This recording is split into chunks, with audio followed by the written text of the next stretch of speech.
नमस्कार साथियों, आप सबका एक बार से पुनः स्वागत है हमारे इस ऑनलाइन प्लेटफॉर्म शिवालिक स्टडी अड्डा पर। जैसा कि आप लोगों ने देखा होगा कि पहली और दूसरी वीडियो में मैंने चीज़ों को कंपाइल करके अपलोड किया था, जिसमें भारत की जनजातियाँ, विश्व की जनजातियाँ, पुस्तकें, महत्वपूर्ण कथन और सिद्धांत थे। तीसरी वीडियो में मैंने भूगोल से संबंधित भूगोल की परिभाषाएं, भूगोल का अर्थ और जो है भूगोल शब्द की कैसे विकास हुआ, इस सब के बारे में बताया था। आज ये हमारी चौथी वीडियो है, जो कि पार्ट 1 और पार्ट 2 के अलावा पार्ट 3 होगा, जिसमें महत्वपूर्ण जनजातियाँ और भारत एवं विश्व के संदर्भ में कथन, पुस्तकें और सिद्धांतों के बारे में बात की जाएगी। ठीक है, जैसा कि आपको पता है कि कोई भी वनडे एग्ज़ाम या ऑनलाइन एग्ज़ाम देते हैं, आप वनडे एग्ज़ाम देते हैं, टीजीटी पीजीटी वगैरह हो गया, एलटीजी ऐसी, आप इन चीज़ों से बाहर नहीं जा सकते, ये प्रश्न पूछे ही जाते हैं। ठीक है, और जितना अच्छे से आप इनको याद कर सकते हैं, रट सकते हैं, बार बार रिवीजन कर सकते हैं, तभी ये आपके दिमाग में बनी रहेंगी, नहीं तो ये बाहर निकल जाएंगी दिमाग से। ठीक, तो उस क्रम में हम आज अपनी ये नई वीडियो शुरू करते हैं। इसमें क्या है, भारत की महत्वपूर्ण जनजातियाँ। आप पार्ट 1 देखिएगा, पार्ट 2 देखिएगा, उसके बाद आज ये तीसरा पार्ट है। सब कंटिन्यू रहेगा तो अच्छा रहेगा। आज इसमें सबसे पहला राज्य है लक्षद्वीप। लक्षद्वीप में बांसी जनजाति, लक्षद्वीप में कौन सी जनजाति पाई जाती है? बांसी। ठीक है, उसके बाद तेलंगाना में कोया, कोंडा, कुलिया और थोटी। थोड़े कठिन नाम है, एग्जाम में भी पूछे नहीं गए, लेकिन आजकल एग्जाम के पैटर्न के आधार पर लग रहा है कि पूछे जा सकते हैं, क्योंकि ऐसे ऐसे पुस्तकों, ऐसे ऐसे कथन और ऐसे ऐसी नई नई जनजातियों के नाम आजकल पूछ रहा है। यहाँ तक कि आप देखेंगे कि झील, ऐसी कठिन झील पूछ दे रहा है कि जो ढूंढना मुश्किल पड़ जा रही है। तो थोड़ा सा स्तर कठिन करना पड़ेगा। कोया, कोंडा, कुलिया, थोटी कहाँ पाए जाते हैं? तेलंगाना में। अच्छा, जो नॉर्मल जनजातियां हैं वो सभी की जबान पे हैं और सभी लोग उनको याद कर रखे हैं। कोल, भील, मीणा, सहरिया, गहरिया, भोटिया, ठीक है, थारू, बकरवाल, गुज्जर, सभी याद कर रखे हैं। लेकिन थोड़ी सी जो कठिन अगर आप याद करके रखेंगे तो बाई चांस मिलाने में या कहीं एक अलग से पूछ दिया तो आप वहाँ पे आगे निकल जाएंगे। ठीक है, कर्नाटक राज्य की अगर हम बात करें, नौकाडा, यारावा, भारती। उत्तर प्रदेश में थारू एवं भोटिया, सेम उत्तराखंड जैसी, उत्तराखंड में भी थारू और भोटिया पाई जाती हैं। मध्य प्रदेश में भील, लवांडी, मूरिया, बैगा, कोल, कमार, सहरिया। सहरिया बहुत इंपॉर्टेंट है, अभी पिछले साल सीटेट का जो एग्ज़ाम हुआ था उसमें पूछा गया है। महाराष्ट्र में बार्ली, बंजारा, कोली। कोली आपको गुजरात में भी मिल जाएगी। राजस्थान में मीणा, भील, भील, गरसिया, सहरिया। सहरिया देखिए आपको मध्य प्रदेश में मिली है, राजस्थान में मिल रही है। ठीक है, छत्तीसगढ़ में कोरबा, मुरिया। आगे अगर हम बात करें पंजाबी में, पंजाब में सांसी और मजहबी। मजहबी बहुत इंपॉर्टेंट है, आप याद रखिए, मजहबी जनजाति कहाँ पाई जाती है? पंजाब में पाई जाती है। ठीक है, गरसिया और सहरिया दोनों बहुत इंपॉर्टेंट हैं। ठीक है, बाकी कोल, भील, बैगा ये तो आप लोग याद किए हुए पहले से, क्योंकि इतने दिन से पढ़ाई कर रहे हैं, सभी लोगों ने याद कर रखी हैं। आगे हम लोग अगर विश्व की जनजातियों के बारे में बात करें, तो विश्व की जो महत्वपूर्ण जनजातियों में आगे क्रम में पार्ट 1 और पार्ट 2 के अलावा पार्ट 3 में आज चुकची, चुकची, समोएट, याकूत, ताता, तुंगू, ये सभी जनजातियां क्या है? भोजन एकत्रित करने वाली है, और इस साइबेरिया टुंड्रा रूस में पाई जाती हैं। यहाँ पे आपको ध्यान देने वाली बात है, 3 टुंड्राओं की हमने बात करी अपने तीनों वीडियो में। पहले में भी वीडियो मैंने उत्तरी अमेरिका के टुंड्रा की बात करी, दूसरे वीडियो मैंने यूरोप के टुंड्रा की बात करी, और आज हम साइबेरिया के टुंड्रा की बात कर रहे हैं। ठीक है, तो जो नॉर्थ अमेरिका या उत्तरी अमेरिका का टुंड्रा था उसमें एस्कीमो, एस्कीमो। ठीक है, जो यूरोपियन टुंड्रा था उसमें लैप्स, और जो हम आज साइबेरिया टुंड्रा की बात कर रहे हैं इसमें चुकची, समायड, याकूत, ताता, तुंगू, सभी जो है भोजन एकत्रित करने वाली जनजातियां हैं। आगे बद्दू। बद्दू एक पशुपालक जनजाति है। रुबाला जो है सऊदी अरब में, बद्दू और रुबाला सऊदी अरब में पाई जाती है, जिसमें जो बद्दू जनजाति है वो पशुपालक है। ठीक है, अरब भाषा में, अरबी भाषा में बद्दू का अर्थ होता है मरुस्थल के निवासी। तो आप ऐसे भी याद कर सकते हैं कि मरुस्थल में जो निवास करने वाली जनजाति वो बद्दू है, सऊदी अरब में पाई जाती है। ये निग्रोटो प्रजाति के होते हैं, कबीले के रूप में रहते हैं और चलवासी जीवन व्यतीत करते हैं। ठीक है, पशुपालन ऐसा नहीं है जैसे अपने उत्तर भारत में पाला कि घर में रखे हैं, ऐसा नहीं है, चलवासी जीवन व्यतीत करते हैं। ठीक है, आगे बर्बर। बर्बर मोरक्को में, मोरक्को उत्तरी अफ्रीका। ठीक है, बर्बर मोरक्को उत्तरी अफ्रीका में, सभी लोग जानते हैं मोरक्को में एटलस पर्वत फैला हुआ है, ठीक है, तो बर्बर। बंटू, बंटू या बांटू, कहीं कहीं ऐसे बांटू भी लिखा मिल जाएगा आपको, ठीक है, बांटू। तो ये कहाँ पाई जाती है? मध्य अफ्रीका में पाई जाती है, भूमध्य रेखीय क्षेत्र के आसपास। फुलानी उत्तरी नाइजीरिया के पास, पश्चिमी अफ्रीका में, ठीक है। यूपिक पश्चिमी अलास्का एवं पूर्वी रूस। यूपिक बहुत इंपॉर्टेंट है, आप ऐसे समझ सकते हैं, अगर कहें तो बेरिंग जलसंधि का नाम सुना होगा आपने। बेरिंग जलसंधि के आसपास का जो क्षेत्र होता है, मतलब पश्चिमी अलास्का, अलास्का का क्षेत्र और पूर्वी रूस, तो वहाँ पे क्या पाई जाती है? यूपिक नामक जनजाति पाई जाती है, ठीक है। पपुआंस बहुत ही सरल आसान, हमेशा याद रहेगी। पपुआंस पपुआ न्यूगिनी द्वीप पर पाई जाती है। Kurd, Kurd Iran, Iraq, Armenia, Azerbaijan, ये पशुपालक और कृषक साथ में है। जैसे उत्तर भारत में अपने होता है पशुपालन और कृषक साथ साथ में, कृषि के साथ साथ पशुपालन। ये चलवासी नहीं है, ये मकान बनाकर, आवास बनाकर रहते हैं और कृषि और पशुपालन करते हैं। मसी जो, ठीक है, इसको एक्चुअली ये कंप्यूटर में टाइप करने में ऐसा हो गया है, तो मसीड जो मैक्सिको में पाई जाती है, ठीक है। आगे बोंटोक फिलीपींस, बोंटोक फिलीपींस।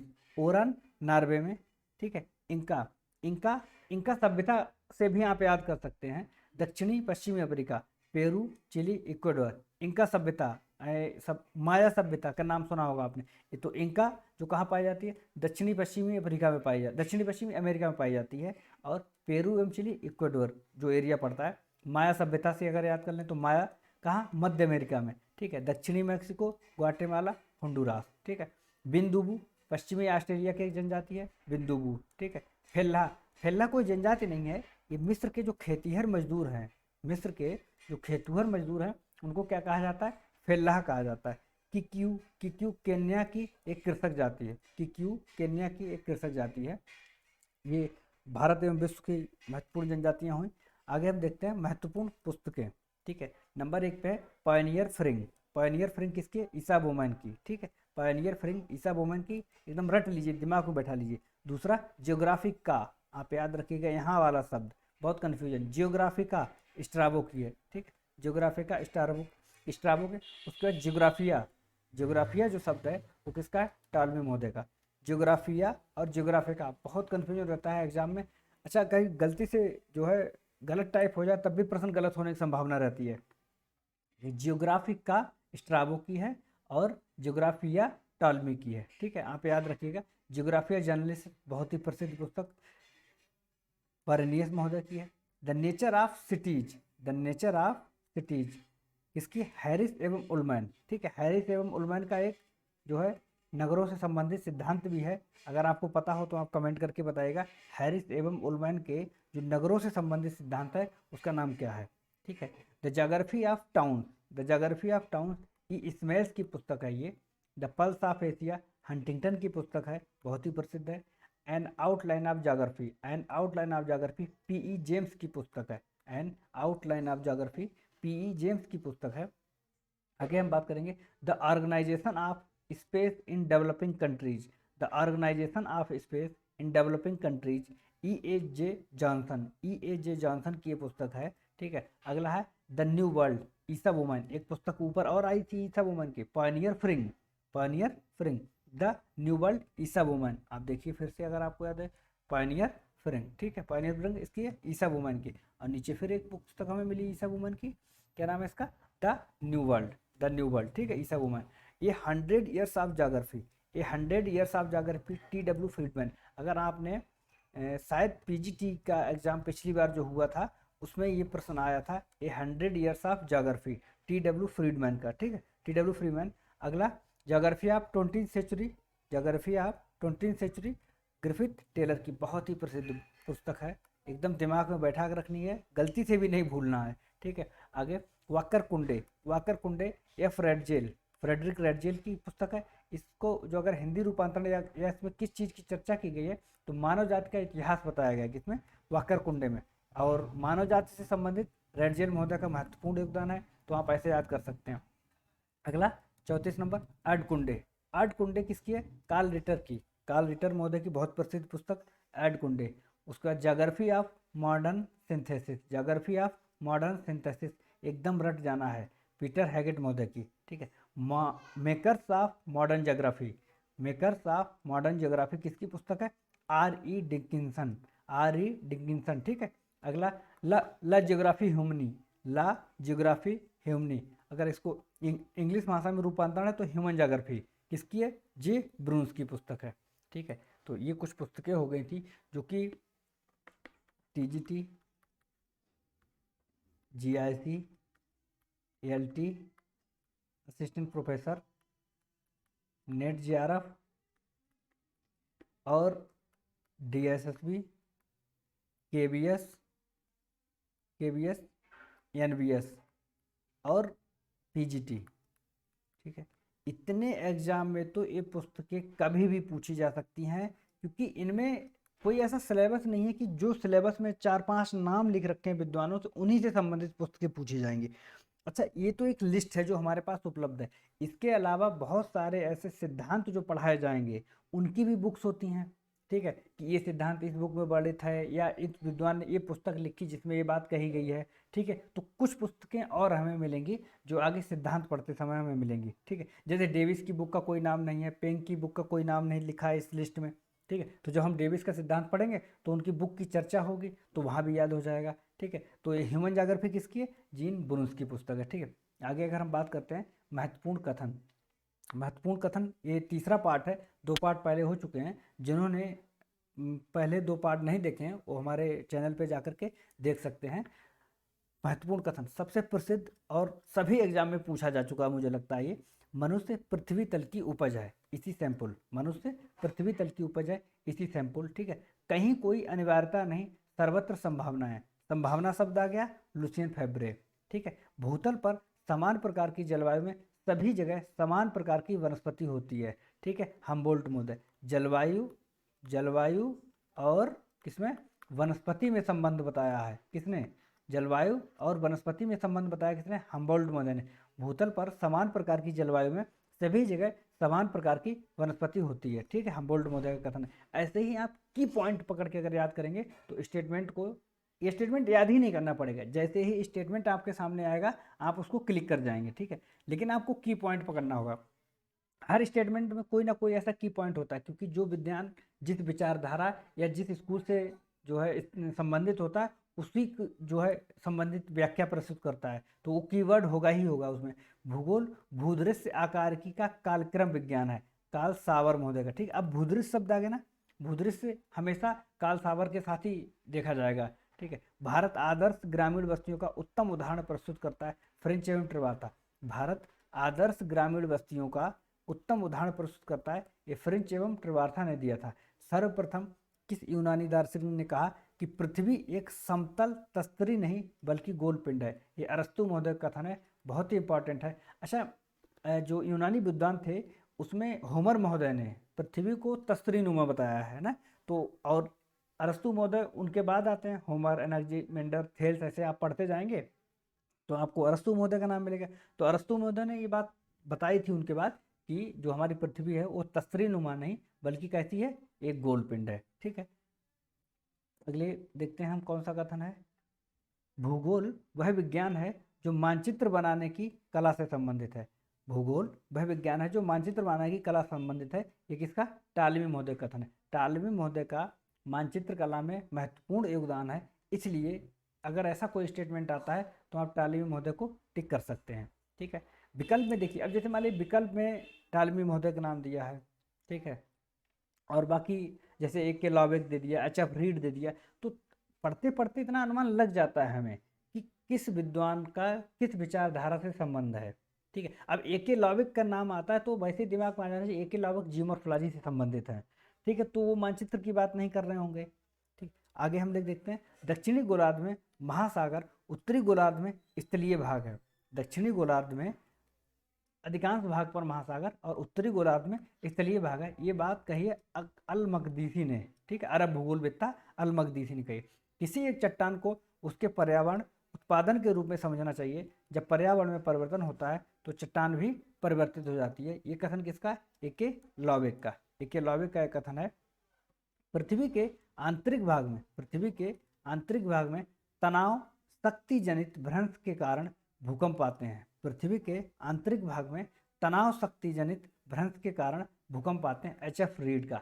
आप कमेंट करके HF रीड का एक सिद्धांत है, बहुत ही प्रसिद्ध सिद्धांत है, उसका नाम बताएंगे, क्योंकि जब हम सिद्धांत को मैच कराते हैं उनके प्रतिपादक साथ तो ये प्रश्न पूछा ही जाता है। अब चूंकि स्टेटमेंट हमारे सामने आ गया है तो आप हमें बताइएगा कि HF रीड का कौन सा सिद्धांत है। ठीक है, मानव भूगोल, मानव समाज तथा पृथ्वी की सतह के बीच संबंधों का संश्लेषणात्मक अध्ययन है। ये किसने कहा है? रेडजेल महोदय ने कहा है। रेडजेल महोदय की अभी ऊपर बुक आई थी, ऊपर आपने नाम पढ़ा होगा, वाकर कुंडे। ठीक है, और मानव भूगोल का जनक भी रेडजेल को कहा जाता है। ठीक है, तो मानव भूगोल ने पृथ्वी की सतह के साथ जो संबंध को बताया है वो रेडजेल महोदय ने बताया है, ऐसे याद कर सकते हैं आप। ठीक है, आगे क्या है? वातावरण जीव पारिस्थितिकी कारकों का योग है। वातावरण जीव पारिस्थितिकी कारकों का योग है, ये फिटिंग महोदय का ये स्टेटमेंट है।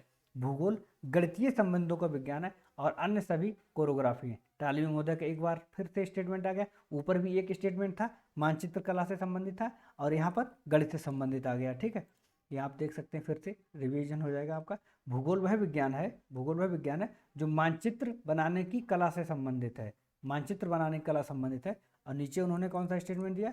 गणित से संबंधित दिया। ठीक है, क्या है? भूगोल गणितीय संबंधों का विज्ञान है और अन्य सभी कोरियोग्राफी है। अगला, हम क्रमबद्ध भूगोल का अध्ययन प्रादेशिक आधार पर तथा प्रादेशिक भूगोल का अध्ययन क्रमबद्ध आधार पर करते हैं। BGL बेरी महोदय का बहुत ही जो है इम्पॉर्टेंट, बहुत ही क्या मतलब 4 स्टार लगा सकते हैं इस पर कि ये प्रश्न कभी पूछा जा सकता है कि क्रमबद्ध भूगोल का अध्ययन प्रादेशिक आधार पर और प्रादेशिक भूगोल का अध्ययन क्रमबद्ध आधार पर किसने कहा है। ठीक है, तो BGL बेरी महोदय, इसको एकदम 4 स्टार में आप रख लीजिए। आगे देखते हैं, सर्वप्रथम एक विशिष्ट विषय के रूप में भूगोल की तार्किक विवेचना कीजिए। ये किसने कहा है? कांट महोदय ने कहा है। कांट महोदय का एक स्टेटमेंट शायद आपने और पढ़ा होगा कि हमें पदार्थ दो, मैं ब्रह्मांड बना के दिखा सकता हूँ, ये भी कांट महोदय का ही कथन है। ठीक है, सर्वप्रथम एक विशिष्ट विषय के रूप में भूगोल की तार्किक विवेचना कीजिए। आगे देखते हैं, एक ही प्रकार का वातावरण जीवन यापन या संस्कृति के भिन्न तरीकों के लोगों के लिए भिन्न अर्थ रखता है। एक ही प्रकार का वातावरण जीवन यापन संस्कृति के भिन्न तरीकों के लोगों के लिए भिन्न अर्थ रखता है। ये संभववाद की व्याख्या है, संभववाद में कहा गया है, ऐसा याद कर लीजिएगा। समस्त भौगोलिक प्रगति का मुख्य आधार पार्थिव एकता है। समस्त भौगोलिक प्रगति का मुख्य विचार पार्थिव एकता है, ये ब्लास महोदय का कथन है। ठीक है, तो ये कुछ महत्वपूर्ण कथन हमारे हो गए आज। इसके बाद हम देखते हैं महत्वपूर्ण सिद्धांत। इससे पहले हम पृथ्वी और सौरमंडल से संबंधित सिद्धांतों की व्याख्या अपने इससे पूर्व की वीडियो में कर चुके हैं, और ज्वारभाटा और प्रवाल से संबंधित सिद्धांतों की चर्चा इसमें करेंगे। उसमें प्रवास से भी संबंधित सिद्धांत की चर्चा की गई है। अब चूंकि ये इतना इम्पॉर्टेंट है कि सभी एग्जाम में लगभग 2 से 3 सिद्धांत या उनके प्रतिपादक या तो डायरेक्ट पूछ लिए जाते हैं या मैच कराने के लिए प्रश्न आता है, तो आपको ये रटने ही पड़ेंगे। कुछ सिद्धांत इसमें ऐसे होते हैं जिनकी हम एक्सप्लेनेशन पढ़ते हैं, जैसे डेविस, पेंक, ठीक है, क्रिस्टालर, वान थ्योनेन, ठीक है, वेबर महोदय। तो इन जो सिद्धांत की व्याख्या हम पढ़ते हैं वो सिद्धांत हमें याद रहते हैं। लुथियन ग्रीन, कांट महोदय की, चैम्बरलिन की, ठीक है, उसके अलावा कोवर महोदय की। तो ये जो सिद्धांत हैं जिनकी थ्योरी हम पढ़ते हैं वो सिद्धांत हमें याद रहते हैं, लेकिन वो सिद्धांत जो हम सिर्फ ये जानते हैं कि ये सिद्धांत किस लिए दिया गया और किसने दिया है, वो याद नहीं रहते हैं। तो इसके लिए इनका एक सिस्टम में होना जरूरी है। तो ज्वारभाटा से संबंधित सिद्धांत जो है क्या है? न्यूटन का गुरुत्वाकर्षण या संतुलन का सिद्धांत सन 1687 ईस्वी में दिया गया था। किससे संबंधित है? ज्वारभाटा से। ज्वारभाटा से संबंधित न्यूटन ने दिया था कौन सा? गुरुत्वाकर्षण का सिद्धांत या संतुलन का सिद्धांत सन 1687 में। इसके अलावा लाप्लास का गतिक सिद्धांत किससे संबंधित है? ज्वारभाटा से। ये भी याद रखना पड़ेगा, ज्वारभाटा से। ठीक है, ज्वारभाटा कब दिया गया? 1755 में, लाप्लास। ठीक है, लाप्लास का पृथ्वी से उत्पत्तित एक सिद्धांत है, आप चाहें तो कमेंट करके बता सकते हैं, रिवीजन हो जाएगा आपका, याद करिएगा। व्हेल का जो है प्रगामी तरंग सिद्धांत या प्रगतिशील सिद्धांत, व्हेल का प्रगामी तरंग सिद्धांत या प्रगतिशील सिद्धांत 1833 में दिया गया था। किससे संबंधित है? ज्वारभाटा से। एरी का नहर सिद्धांत, ऐसे लग रहा है जैसे किसी नदी की उत्पत्ति का सिद्धांत बता रहे हो, नहर सिद्धांत से, ठीक है, लेकिन ये किससे संबंधित है? ज्वारभाटा से। ज्वार भाटा, एरी का नहर सिद्धांत ज्वार भाटा से संबंधित है, 1842 में दिया गया था। हैरिस का स्थैतिक तरंग सिद्धांत, स्थैतिक तरंग सिद्धांत, ठीक है, किससे संबंधित है? ज्वार भाटा से। आगे हम देखते हैं प्रवाल से संबंधित जो सिद्धांत दिए गए हैं, ठीक है, रटने ही पड़ेंगे, कोई शॉर्टकट की नहीं है। अगर आप बना सकते हैं तो बना लीजिएगा, कमेंट करके बता दीजिएगा, हम याद कर लेंगे उसको, ठीक है। डार्विन, डार्विन महोदय का जो सिद्धांत है वो प्रवाल से संबंधित है, प्रवाल भित्तियों से संबंधित है। भू अवतलन का सिद्धांत, डार्विन महोदय का सिद्धांत है। भू अवतलन का सिद्धांत कब दिया गया है? 1837। डेविस महोदय ने संशोधित अवतलन सिद्धांत दिया, यही सिद्धांत को जो है उन्होंने क्या किया? संशोधित किया।